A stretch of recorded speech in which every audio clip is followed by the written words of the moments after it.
नमस्कार दोस्तों। गांव के शांत माहौल में बने घर में मीरा भाभी अपनी सादगी, मधुर स्वभाव और शांत स्वभाव के कारण सबकी प्रिय थी। लेकिन उनके दिल में सबसे खास जगह थी उनके देवर करण की, जो उम्र में उनसे 5-6 साल छोटा था और शहर में पढ़ाई करता था। हर बार जब वह घर लौटता, आंगन में एक अलग ही रौनक फैल जाती।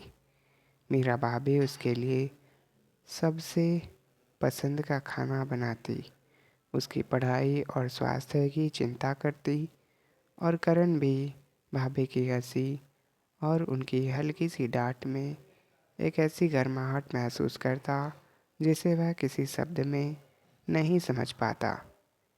धीरे धीरे करण को महसूस होने लगा कि यह लगाव अब साधारण नहीं है। उसे भाभी की आवाज़, उसकी चूड़ियों की खनक और उनके स्पर्श की हल्की गर्माहट दिल में उतरती जा रही थी, जबकि मीरा भाभी भी उसकी ओर एक अलग ही ममता से देखती थी। पर दोनों ने कभी इस भावना को जुबान नहीं दी। एक दिन बारिश के मौसम में करण गांव आया और शाम को बिजली चली गई। अंधेरे में जब उसने टार्च जलाकर देखा कि भाभी खिड़की के पास खड़ी हल्के डर से काँप रही थी, तो वह तुरंत उनके पास गया। रोशनी उनके चेहरे पर पड़ी और किसी अनकही भावना ने दोनों को एक पल के लिए चुप कर दिया। भाभी ने धड़कते दिल को संभालते हुए कहा, अंधेरा अच्छा नहीं लगता। और करण ने धीमी आवाज़ में कहा, आपके होने से ही सही लगता है भाभी। यह सुनते ही मीरा भाभी की नज़रें झुका ली, क्योंकि वो समझ चुकी थी कि करण के दिल में कुछ ऐसा है जो उनके लिए नहीं होना चाहिए।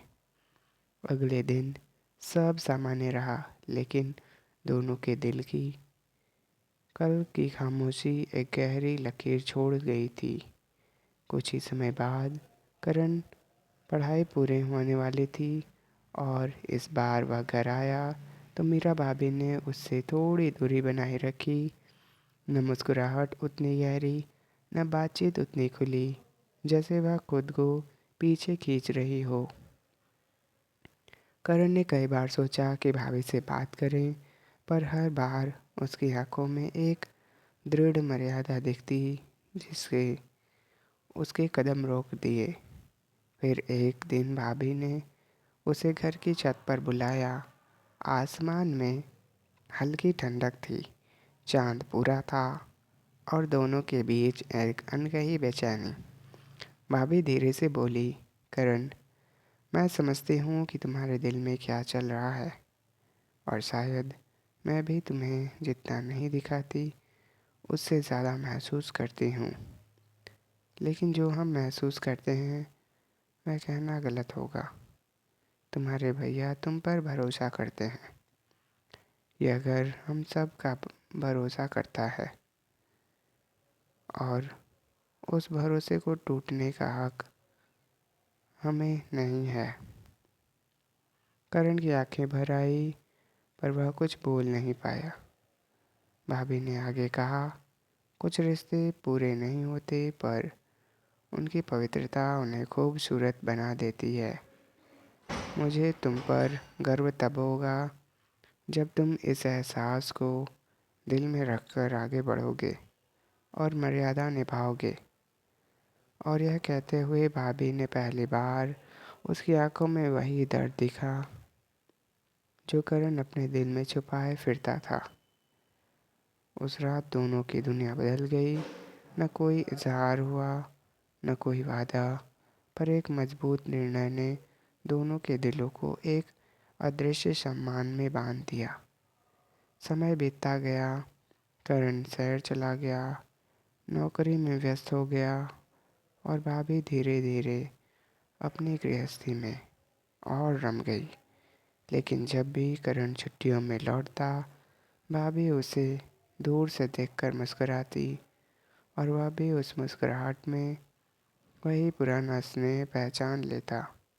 पर अब दोनों के बीच एक मर्यादा की ठोस दीवार थी जिसे कोई भी पार करने की कोशिश नहीं करता था। गांव का पुराना बरगद जिसके नीचे वे कभी साथ बैठते थे आज भी खड़ा था, जैसे वह दोनों की खामोश कहानी को अपनी शाखाओं में संभाले बैठा हो।